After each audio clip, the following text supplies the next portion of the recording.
gloves ta guys para dili abog. Ato na sugdan tong atong isa ka MCB box nga nabitin gahapon. Di man ko na ibaligya po. Bali display ko na yung mga para natay ipakita sa customer ba kung may manhid rin. Muning wala na ko gidalian. Kaya kumbaga display ron ako ni. Kung magkapalit tag speaker nga di 12 tagaan tag kodako nga Russia ato na iludan og di 12 nga speaker. Testingan sa nato sound check. Ano yung mga parts guys. Tagalog ta kay para makasabot ko ng buwan atong viewer. Natay speaker board. Meron tayong speaker board dito mga bossing. Ayan o. Speaker board.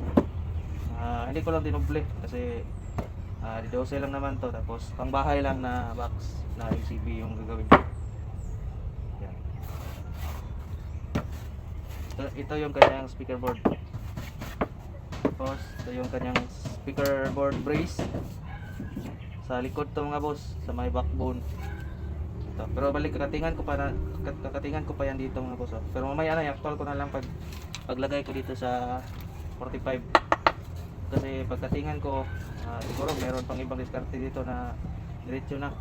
Pero sa akin kasi nilalagay ko muna to sa loob ng box. Tapos pag ma-actual na siya, saka ko to kakatingin yung dito niya para 0-0 yung labas. Wala talagang gap or walang awang dito. Okay, so papakita ko lang mamaya. Ano naman yung sa harap. Yan o. Bali tapos ko na tong mali-out lahat mga boss. Hindi ko na napakita sa inyo kung paano natin to ginawa. Pero meron tayong video dito paano natin ginawa yung ating mga pangharap ng ating MCB box. Yan o. At may correction lang ako konti doon sa video ko kahapon kasi sa sobrang busy yung na-upload ko na video is hindi ko napakita kung paano natin to kinabit. Kaya may nagtanong, kaya ni-review ko yung video. Talagang hindi ko napakita yung pagkabit ng ganito, yung kanyang harapan. Kaya pasensyahan nyo na po kasi wala kasi akong ibang magawa ng box. Ako lang mag-isa. Ako din yung taga-video. Ako din yung taga-edit. Kaya yan yung resulta. Medyo na-rumble na yung utak ko ba. Kaya sa gabi, diyan ako nag-upload ng video. Yung medyo tapos na akong wala na akong gagawin. Pero may nakakalimutan pa rin. Kasi nga, sobrang pagod sa isang araw na trabaho. Tapos mag-upload ka pa ng video. Yun, may nakalimutan akong sasali kasi yung video ko na yun is nakat kasi may tumatawag sa cellphone. Pag makat na, yun na, panibagong ano na naman, panibagong video. Tapos hindi ko siguro na sali sa pag-edit ko, yung konti lang naman yun, yung pagkabit ng ganito, konti lang, hindi ko nasali. Kaya pagpasensyahan nyo na, pero subukan natin ngayon maka video tayo na pagkabit nito. So bali ito mga boss is double board to siya. Yan, 1 inch yung buong kanto niya. 1 inch din dito. Tapos dito naman magiging 2 inch na siya, magiging 2 inch na yan mga boss kasi 1 inch plus 1 inch yung ating allowance para dito sa takip para may lagyan ng T-nuts or yung T screw. So bali 2 inch. Excuse me. Yan o. Kakaligo ko lang naman pero yun. Hindi may iwasan kasi maraming alikabok. Kaya nga ako nagmamast para hindi natin masingot yung alikabok. So ito, yan o. 2 inch na yan. Pagdating dito mga boss, 2 inch na.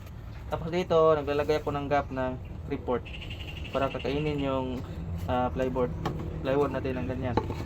Yan o. So ganito yung ginagawa ko. Iwan ko lang sa iba kung anong diskarte nila. May iba kasi mga diskarte din sa paggawa ng MCB. So ganito lang ako nagdidiskarte ng paggawa kasi ito yung nakasanayan ko. Okay. Tara. Asimbol natin. Itong paggawa ng mga speaker box mga boss is hindi madali.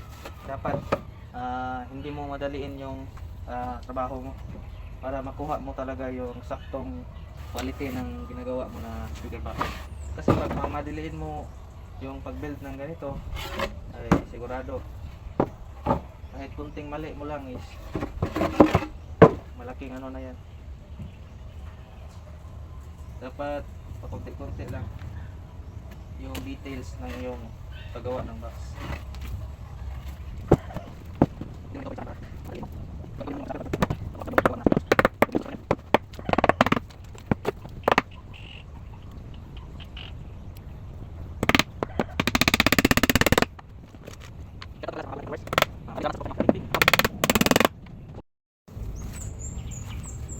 Bali ganito yung ibig kong sabihin mga boss. Ayan lang. Tapos na natin, tapos ko na makabit yung ating brace sa taas at saka doon sa baba. So, ito yung ginagawa ko. Ina-actual ko to mga boss. Ito naman talaga yung nakasanayan ko. Ganitong discarte.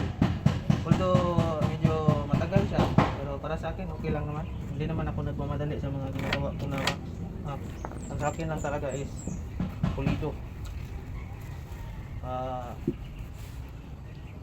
Talagang di bali na matagal matapos. Ang importante is pulido yung ating gawa. So ganyan. Yan, tsaka ko katingin yan. Ito maliit lang naman to. Gagamitan lang natin ng lagarit. Maliit lang eh. Yun o.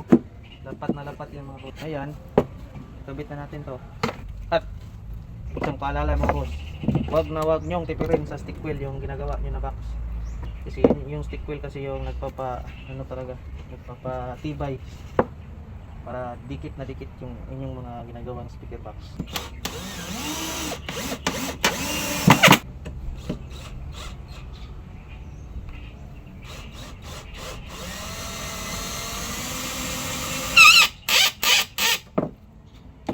Yung pa ng pako yan. Pag hindi pa kayo matinto sa black screw.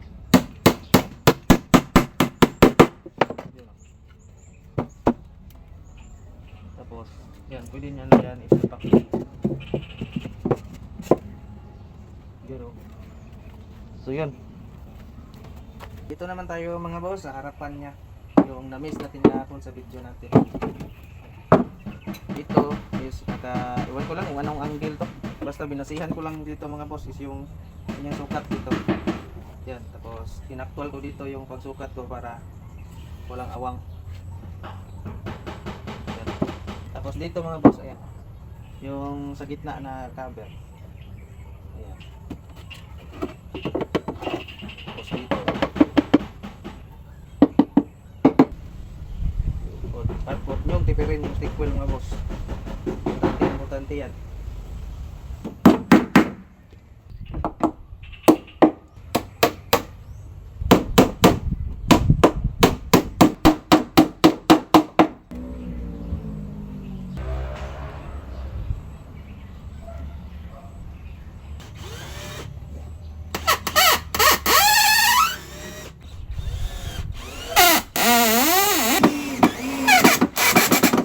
Black screw.